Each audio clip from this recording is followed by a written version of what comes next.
Hello students, good morning.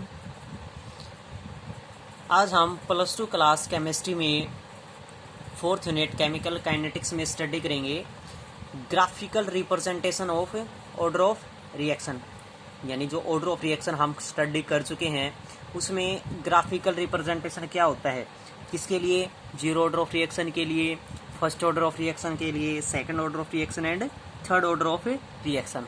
जो fractional order of reaction होता है उसका ग्राफिकल रिप्रेजेंटेशन नहीं होता है, क्योंकि फ्रैक्शनल में हमारे पास वैल्यू क्या हो जाती है, हाफ प्रेजेंट हो जाती है, और हाफ के लिए हम ग्राफिकल रिप्रेजेंटेशन फाइंड आउट नहीं कर सकते। वैल्यू तो हाफ के लिए प्रेजेंट हो सकती है, लेकिन ग्राफ हाफ के लिए हम क्या फाइंड आउट करें। इसलिए आपके चार ही ऑर्डर ऑफ रिएक्शन है जिनका हम ग्राफिकल रिप्रेजेंटेशन फाइंड आउट करेंगे। Zero order of reaction, first order of reaction, second order of reaction and third order of reaction. तो फर्स्ट है zero order of reaction. Zero order of reaction में हम complete study कर चुके हैं। Graphical representation में क्या लेना है आपको, वाई एक्सिस और एक्स एक्सिस। एक तरफ हमें क्या लेके चलना है, रेट कंसंट्रेशन, और एक तरफ क्या है, रेट ऑफ रिएक्शन, और दूसरी तरफ क्या लेके चलनी है, कंसंट्रेशन। जो जीरो ऑर्डर ऑफ रिएक्शन है उसमें आपके पास क्या डिनोट्स करते हैं हम, पावर क्या डिनोट्स करते हैं, जीरो। और किसी की भी पावर जब जीरो होती है तो वो किसके इक्विवेलेंट होती है, वन के इक्विवेलेंट होती है। वन के इक्विवेलेंट है तो वैल्यू क्या निकल के आएगी आपके पास, एक स्ट्रेट लाइन ग्राफ निकल के आएगी। तो जीरो ऑर्डर ऑफ रिएक्शन के लिए क्या हो जाएगी, एक स्ट्रेट लाइन ग्राफ हो जाएगी। फर्स्ट ऑर्डर ऑफ रिएक्शन के लिए क्या हो जाएगी, वही एक तरफ रेट ऑफ रिएक्शन लेके चलनी है और एक तरफ क्या लेके चलना है, कंसंट्रेशन। किसी की भी कंसंट्रेशन की पावर अगर हम वन लेके चलते हैं तो क्या होती है, उसी की कंसंट्रेशन की इक्विवेलेंट होती है। तो क्या हो जाएगी, कंसंट्रेशन, और क्या हो जाएगा, इंक्रीजिंग ऑर्डर में ग्राफिकल रिप्रेजेंटेशन हो जाएगा। थर्ड नंबर पर है second order of reaction. Second order of reaction में सेम पावर टू हो जाएगी, कंसंट्रेशन की पावर टू हो जाएगी, वही एक तरफ रेट ऑफ रिएक्शन लेके चलेंगे और इंक्रीजिंग ऑर्डर में ग्राफिकल रिप्रेजेंटेशन होगा। देखो दोनों में क्या चेंजमेंट है। उसके बाद देखो third order of reaction, changement में बाद में बताऊंगा सभी में क्या डिफरेंस है। थर्ड ऑर्डर ऑफ रिएक्शन में क्या है, rate of reaction, concentration power three हो जाएगी, और किसी की पावर तीन है तो तीन के इक्विवेलेंट होगी, और इंक्रीजिंग ऑर्डर में ग्राफ हो जाएगी। जो first order of reaction, second order of reaction और थर्ड ऑर्डर ऑफ रिएक्शन है उसमें ग्राफिकल रिप्रेजेंटेशन आपको लगभग सेम डिनोट्स हो रहा है। सिर्फ चेंजमेंट क्या है, यहाँ पर जो हम ऑर्डर ऑफ रिएक्शन पुट कर रहे हैं उनमें क्या है, डिफरेंस है। बाकी सारा तो आपके पास इंक्रीजिंग ऑर्डर में ग्राफिकल रिप्रेजेंटेशन है। देखने से आपको ऐसा लगेगा कि तीनों की तीनों ग्राफ आपके पास सेम है, लेकिन यहाँ पर चेंजमेंट क्या है, यहाँ पर आपके पास कंसंट्रेशन वन है, यहाँ पर कंसंट्रेशन टू है, यहाँ पर कंसंट्रेशन क्या है, थ्री प्रेजेंट है। तो तीनों में डिफरेंस है कंसंट्रेशन का, और कंसंट्रेशन पर ही ऑर्डर ऑफ रिएक्शन मेजर करती है। तो ये थे आपके पास फर्स्ट, सेकंड और थर्ड ऑर्डर ऑफ रिएक्शन। अब हम डिफरेंस फाइंड आउट करते हैं जो जीरो ऑर्डर ऑफ रिएक्शन है और फर्स्ट ऑर्डर ऑफ रिएक्शन है, उनमें क्या डिफरेंस है। देखो जहां पर कंसंट्रेशन सेम है लेकिन ग्राफिकल रिप्रेजेंटेशन क्या है, डिफरेंस है।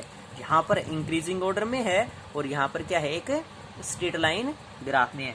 तो ये छोटी छोटी बातें हैं जो आपको ग्राफिकल रिप्रेजेंटेशन में अच्छे से डिनोट्स करनी है, और इन्हीं के आधार पर ही आप ग्राफिकल रिप्रेजेंटेशन सोल्व आउट करते हैं। उसके बाद नेक्स्ट है half life period of a reaction. Half life period क्या होता है, this time taken for half of the reaction to complete. यानी वो टाइम पीरियड जब आपके पास हाफ ऑफ द रिएक्शन क्या हो जाती है, कंप्लीट हो जाती है, उसको हम क्या कहेंगे, half life period of a reaction.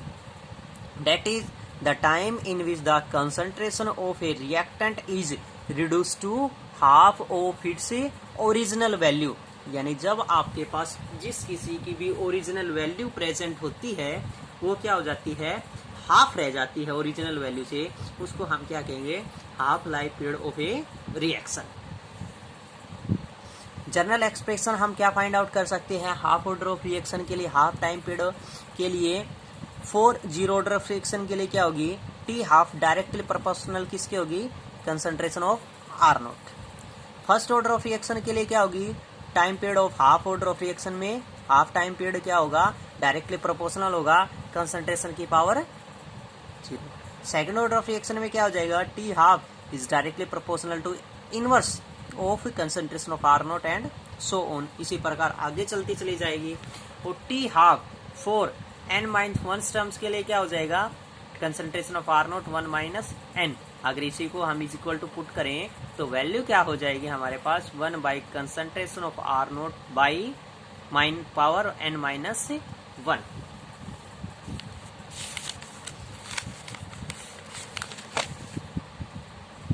इसी प्रकार जैसे half order of reaction, zero order of reaction के लिए फाइंड आउट करेंगे तो क्या हो जाएगा, KT is equal to concentration of R naught minus concentration of are.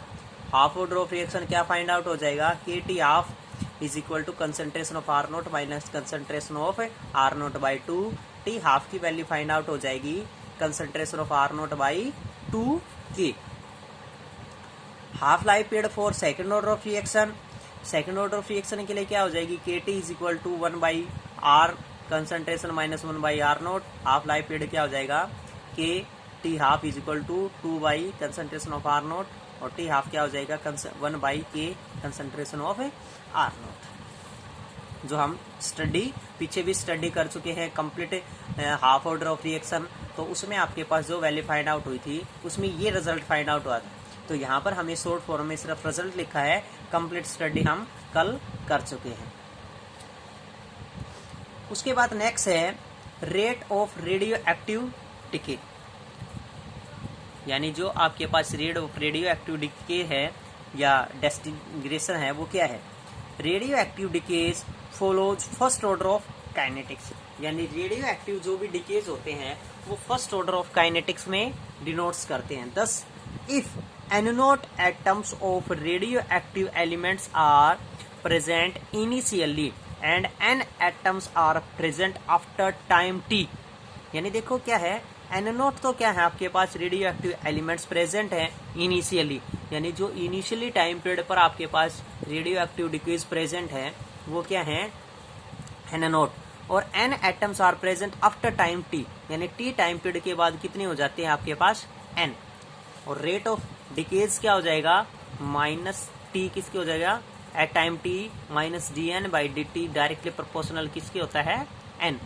तो सिंपली हम क्या डिनोट कर सकते हैं, d.n by d is equal to Kn, where K is called the decay constant, जहां पर K किस वैल्यू को डिनोट करेगा, डिके कांस्टेंट को वैल्यू को डिनोट करेगा। अगर हम डायरेक्टली प्रोपोर्शनल का साइन हटाते हैं तो कुछ ना कुछ कांस्टेंट वैल्यू डिनोट्स करते हैं, और वो कांस्टेंट वैल्यू हमने क्या मान ली कि that is known as decay constant.